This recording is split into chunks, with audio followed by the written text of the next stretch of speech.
Sprinting to the future of law. A drop in the ocean. Roving the seven seas with sea drones. Part 2. What is India's story with sea drones? In the previous part of this issue, we got introduced to the concept of sea drones. In this part, we will discuss India's story with sea drones. The use of sea drones is not yet widely prevalent in India. However, new products are being developed, especially for the defense sector.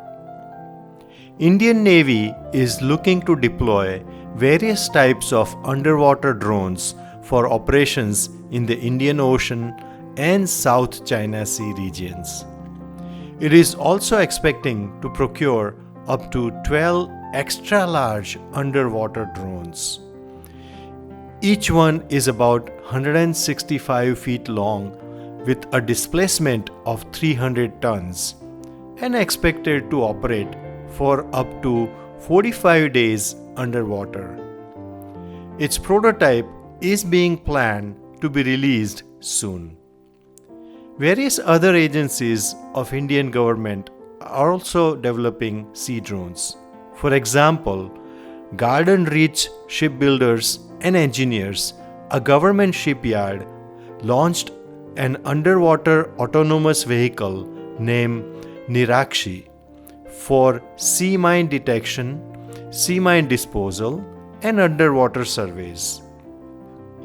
Indian companies like Larsen & Toubro are also developing various types of UAVs indigenously. L&T has developed 3 submersible sea drones with different capabilities and ranges named Adamya, Amogh, and Maya.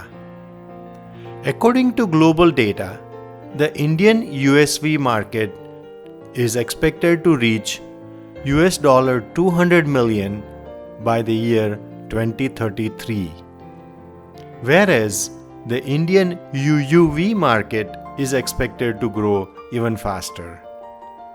In the next part of this issue, we will talk about who could be interested in sea drones.